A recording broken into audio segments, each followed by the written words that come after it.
Today I'm here with my friend Polly. We have done some things in theatre together at university, but today I wanted to talk to her about an amazing project that she's doing called Power Play, because I just think it's so exciting and innovative and valuable. So I thought I'd talk to her about what the project's for and share it with my little piece of the world. Hi, so I'm Polly. I'm a director and a writer and also a producer, because I really love trying to get in someone's head and try and work out what they're seeing and try and get on the same page. But at the same time, I love interpreting text. I love thinking about the creative side, the interpretive side. So theatre directing really marries together those two elements, and writing as well. It's that whole thing about building worlds, which I find really exciting. And you can have your own agenda. In terms of theatre as opposed to other mediums instead of film, I think I really like it because of the immediacy and the instant feedback, and it's a really collaborative thing. It's a good thing actually that you brought up film, because I think people are often quite aware of representation problems in the film industry. Yeah. I just think the statistics about it, they go around on Twitter, so people know about problems in film, they know about problems in companies and women higher up in companies. So what is the problem with representation in the theatre industry? Okay, so in many ways it's quite similar to film. Women are completely underrepresented. So if you look at the top 10 most funded theatres in the UK, there are 2 men for every woman.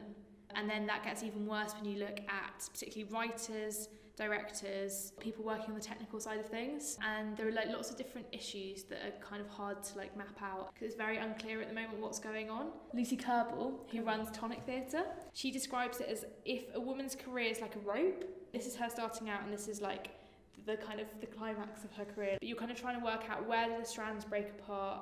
Where are the knots? Where are the things that are difficult? What stage do women get put off? Is it to the childcare? Is it to the culture of rehearsal processes and theatres and festivals, fringe theatre, or mid-tier professional stuff, or high-end stuff? Where does this happen? I think, as you've noted in some statistics, there's more women in drama schools and that attend the theatre.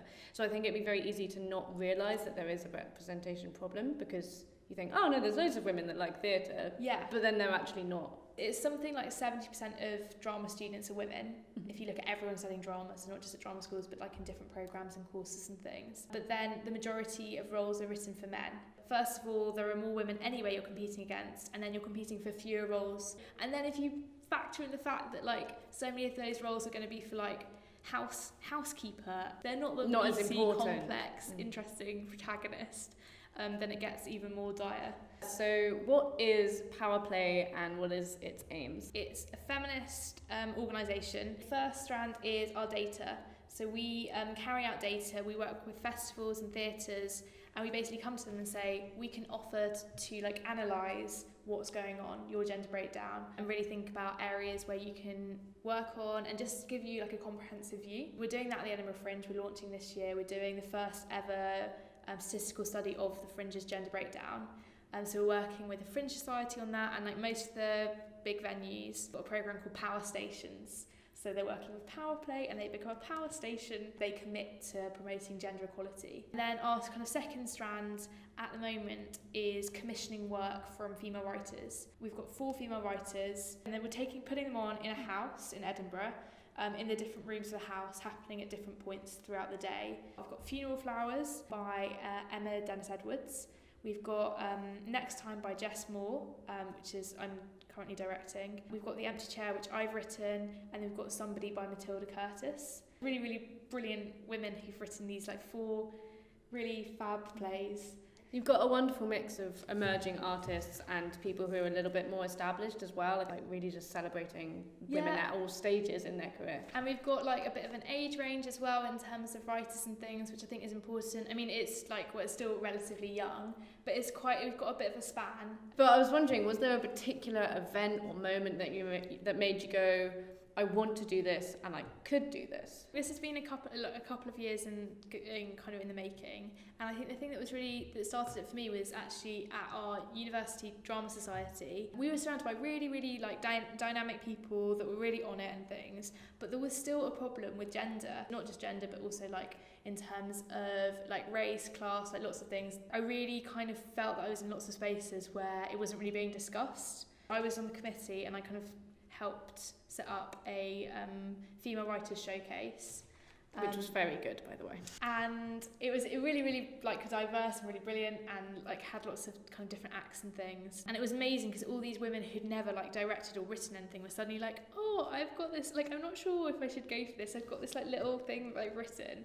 And then you'd read it and it'd be this like absolutely beautiful poem.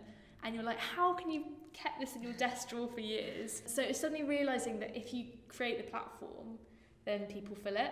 Whereas if you're just like, oh, new writing, do you want to come forward? Women don't tend to come forward as much as the men do. Being in a space where it was mostly surrounded by women and it was really centred on women's narratives made me go, oh, this is something that I really would like to do for like a wider audience. It's very community driven. And It's very kind of responsive. We kind of want to be this little hub where it's not really about like us doing it, but it's kind of led by like not the community, but it kind of has that feel to it. You know, there are a lot of women doing amazing things in theatre, and they're sort of going out and they're creating companies and they're writing plays and they're doing these amazing things, but I'm not sure how many things I've seen that are like this, that are really about like, yeah, we're going to put on our stuff, but we're also going to help other people put on their stuff as well, and like really support each other. Is there anything that you're expecting to find from the data analysis? Yeah. Or is there anything that you already know to be the barriers that are stopping women? Going into the Edinburgh Fringe, I have no idea. It might turn out that the Edinburgh Fringe is like really brilliant, really 50-50, which then would be really interesting to look at in terms of other stages beyond Fringe Theatre, or like other, looking at it internationally, like comparing it with other festivals and thinking about what's going right, what's going wrong. When I've kind of put some feelers out, particularly on Twitter and things, and just asked, and just speaking to women in the industry, particularly women that are older than me and know a lot more about it, and also women from different kind of intersectional groups, like what are barriers that are particular to them.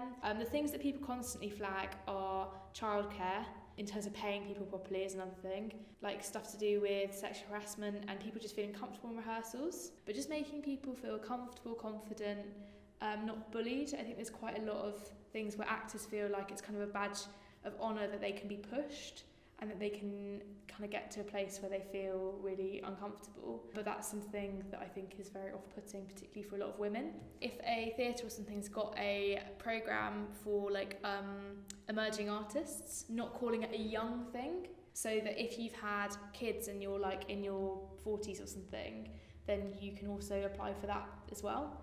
Because you might be at a kind of an earlier stage than you would be if you hadn't had that like break in your career. Yeah, that's really interesting. I hadn't thought about stuff like emerging artists. I think there's so much stuff about getting people going at the beginning of their career, and it's fantastic, but I have often, like already I've started getting to the point where I can't apply to certain things because I'm too old, and I'm like, what if I was 40 trying to get into this? And like, yeah, that's a really good point. What are you hoping that Power Play can achieve, and like what sort of tangible, changes do you think Power Play could make? I personally would really like is just to get a dialogue going. I mean, the dialogue's already happening, but just to kind of really help add something to that discussion. And really, I think with the Fringe, a lot of the time people think of it as this very like progressive space where everyone's kind of on the same page and everyone's like a Guardian reading kind of hipster, actually going, well, there's a problem here as well. Like some of the worst sexual harassment I've heard about has happened at the Fringe. So making people aware of things like that. Mainly, just at the moment, we just really don't know what's going on with fringe and grassroots theatre that we're aware of. I think this is the first time anyone's really looked at fringe theatre and looked at it through kind of a data lens. Obviously, data is really hard and it's really, really important to get it right, because data that's misleading is like really dangerous and really difficult. But there are things that you can collect if you're a venue or something, like just adding a question to a survey or something. So if you know how to phrase that correctly, so we're hoping that because we've got a team of people kind of with technical expertise in that, people will feel empowered, and then they can keep doing that year on year and keep asking that question. And if it's even just one question, can give you, you know, a really interesting insight into something and just give you an idea for doing something that will help. Do you have any hopes or plans after Edinburgh? So we've got some ideas. Basically, we're going to get the results from our data and really look at them and really be like, okay, this is the gap that needs filling.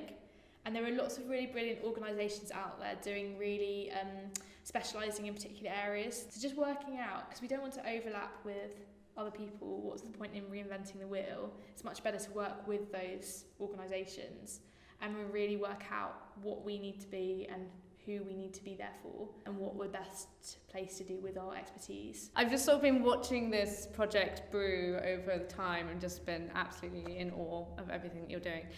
So if you do want to find out more about the project, it's at powerplaytheatre.com.